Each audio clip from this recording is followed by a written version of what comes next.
Welcome back to Italian Stories, and today I'm gonna show you a new video and a new story for you to actually improve your Italian. And it's about how a man lost everything. Enjoy the story and consider giving me a like if you enjoy the stories. We are working really hard for you to get the best stories out there. So yeah, good luck, leave me a comment below, and thank you so much for learning with me. Mi chiamo Andrea Moretti. Una volta pensavo di avere tutto.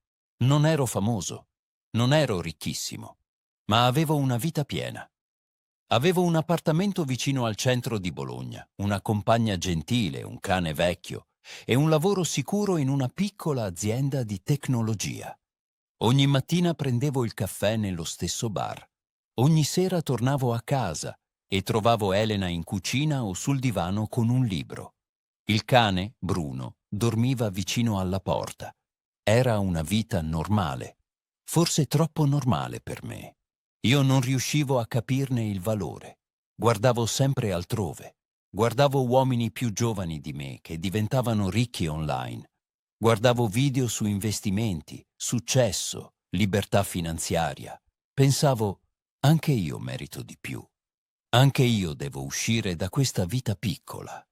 Non sapevo che quella vita piccola era la parte più bella della mia storia. Tutto è iniziato con un messaggio di un vecchio amico, Federico. Non lo vedevo da anni. A scuola era sempre stato quello brillante, quello sicuro, quello che parlava bene. Mi scrisse: Andrea, ho un progetto enorme. Questa volta possiamo davvero cambiare vita. Io ero curioso. Ci incontrammo in un ristorante elegante. Lui arrivò con un orologio costoso, una macchina nuova e parole grandi. Parlò di criptovalute, piattaforme digitali, investitori stranieri, guadagni veloci. Io capivo solo metà delle cose, ma mi vergognavo a dirlo.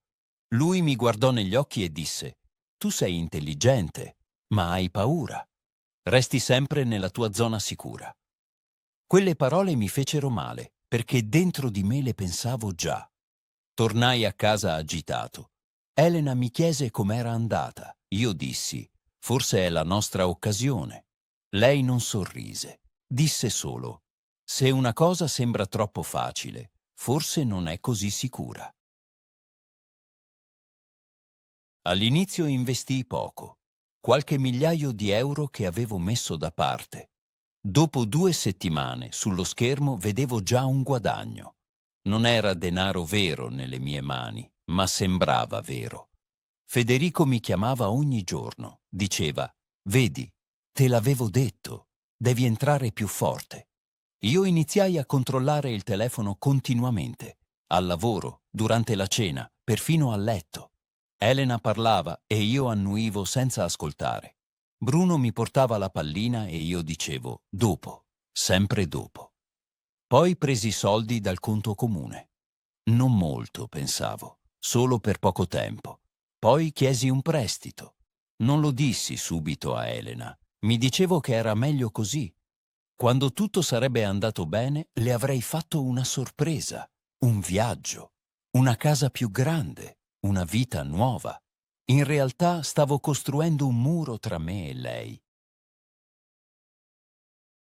Pausa breve. Capisci l'italiano davvero bene. Ma capire e parlare sono 2 mondi diversi. Stiamo creando un sistema unico di lingua di 30 giorni per persone come te, che vivono in Italia o vogliono viverci ma non osano ancora parlare. Niente grammatica noiosa, solo 15 minuti al giorno. Puoi già riservare il tuo posto e avere il 30% di sconto sul corso. Il link è in descrizione. Expertly, where speaking becomes living. In pochi mesi cambiai. Non ridevo più come prima. Non uscivo più con gli amici. Non portavo Bruno al parco, se non velocemente. Se Elena mi chiedeva qualcosa, rispondevo male. Lei diceva: Andrea, non ti riconosco. Io dicevo: sono solo stanco.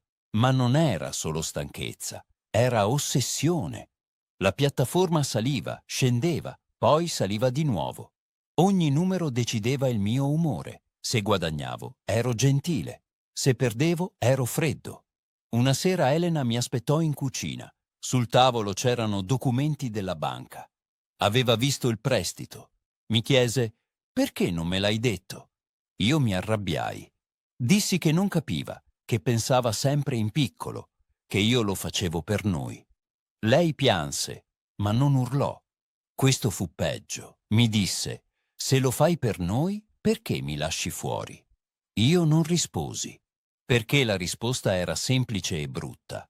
Lo facevo per me. Il crollo arrivò di notte. Ero sul divano con il computer sulle ginocchia. Elena dormiva. Bruno respirava piano vicino ai miei piedi. Aprì la piattaforma e vidi numeri strani, poi un messaggio. Prelievi bloccati temporaneamente. Aggiornamento di sicurezza. Il gruppo online era pieno di panico. Federico non rispondeva. Chiamai una volta, 2 volte, 10 volte, nulla. Il sito andò offline per qualche minuto, poi tornò, ma i soldi non si potevano più muovere. Al mattino capii. Non era un problema tecnico, era una truffa, o qualcosa di molto vicino a una truffa. Avevo perso quasi tutto, i risparmi, il prestito, una parte del conto comune. Mi sedetti sul pavimento del salotto. Il sole entrava dalla finestra come in un giorno normale. Ma niente era normale. Elena uscì dalla camera e mi vide. Non dovetti dire molto. Capì dal mio viso. Le settimane dopo furono le più dure della mia vita. Dovevo parlare con la banca. Dovevo trovare un modo per pagare. Dovevo spiegare tutto a Elena. Ogni frase era una pietra. Lei ascoltò, poi divenne silenziosa. Non fredda. Solo lontana. Dormivamo nello stesso letto, ma sembravamo 2 persone su treni diversi. Un giorno trovai 2 valigie vicino alla porta. Elena stava mettendo dentro i suoi vestiti. Disse: «Non me ne vado perché hai perso soldi. Me ne vado perché mi hai perso prima». Io rimasi fermo. Avrei voluto dire 1000 cose. Che mi dispiaceva, che avevo paura, che potevamo ricominciare. Ma le parole arrivavano tardi. Lei prese Bruno con sé perché era più legato a lei e perché io lavoravo tutto il giorno. Quando la porta si chiuse, l'appartamento sembrò enorme, troppo grande, troppo vuoto. Per la prima volta non sentii nemmeno il rumore delle unghie di Bruno sul pavimento. Dovetti vendere quasi tutto: la macchina, la bicicletta costosa, il computer nuovo, i mobili che avevamo comprato insieme. Ogni oggetto aveva una storia e ogni vendita sembrava una piccola sconfitta. Andai a vivere in una stanza in periferia, in casa di un uomo anziano che affittava a poco. Si chiamava Sergio. Parlava poco e guardava vecchi film in televisione. La mia stanza aveva un letto, una scrivania e una finestra su un cortile interno, niente di più. All'inizio odiavo quel posto. Mi sembrava la prova del mio fallimento. La mattina andavo al lavoro con la testa bassa. I colleghi sapevano qualcosa, non tutto. Io evitavo le domande. La sera tornavo nella stanza e mangiavo pasta in bianco. A volte aprivo il telefono per controllare notizie sulla piattaforma, come se potesse tornare tutto, ma non tornava niente. Una domenica Sergio bussò alla mia porta. Disse che aveva bisogno di aiuto in cantina. Io non volevo, ma accettai. Scendemmo insieme. La cantina era piena di sedie rotte, cornici, lampade vecchie, scatole di libri. Sergio mi disse che una volta restaurava mobili. Mi mostrò una sedia con una gamba spezzata. Disse: «Questa non è finita, è solo rotta». Io quasi risi. Mi sembrava una frase stupida, ma poi lo aiutai. Pulimmo il legno, sistemammo la gamba, stringemmo le viti. Ci vollero 2 ore.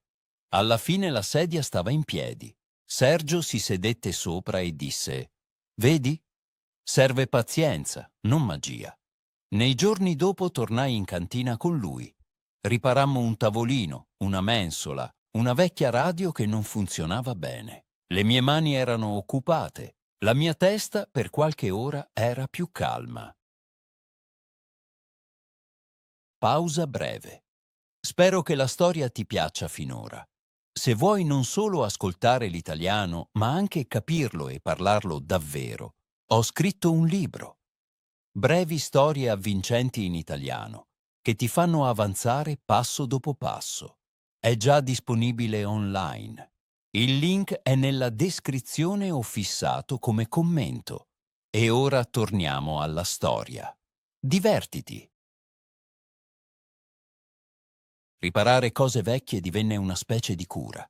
Non risolveva i debiti, non riportava Elena, non riportava Bruno, ma mi insegnava qualcosa.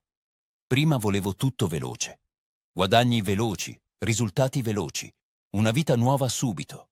In cantina invece niente era veloce. Dovevi guardare bene, capire dove il legno era debole, aspettare che la colla asciugasse, accettare che alcune crepe restassero visibili. Sergio diceva: le crepe non sono sempre brutte, a volte raccontano la verità. Cominciai a pensare anche a me così, non come a un uomo finito, come a un uomo rotto, sì, ma forse non finito. Una sera scrissi a Elena, non le chiesi di tornare, le chiesi scusa, davvero, senza spiegazioni lunghe, senza difendermi. Le scrissi che aveva ragione, l'avevo persa prima dei soldi. Elena rispose dopo 8 giorni, 8 giorni lunghissimi. Scrisse che aveva letto il messaggio molte volte, scrisse che stava meglio, ma che era ancora ferita. Scrisse che Bruno stava bene e dormiva molto. Poi aggiunse una frase: «Sono contenta che finalmente tu dica la verità senza cercare di vincere». Quella frase mi colpì. Per anni avevo cercato di vincere ogni conversazione, di sembrare forte, di sembrare sicuro, e avevo perso proprio per questo. Qualche settimana dopo ci incontrammo in un parco. Bruno mi vide e corse verso di me. Io mi inginocchiai e lo abbracciai forte. Piangevo davanti a tutti. Elena mi guardava in silenzio. Parlammo per un'ora. Non tornammo insieme, non quel giorno. Ma non fu una fine. Fu una porta piccola, aperta appena. Oggi vivo ancora in modo semplice. Ho cambiato appartamento, ma è piccolo. Pago i debiti piano piano. Lavoro ancora nella stessa azienda, ma non controllo più il telefono ogni 5 minuti. Nei fine settimana aiuto Sergio a restaurare mobili. A volte vendiamo qualche pezzo al mercato.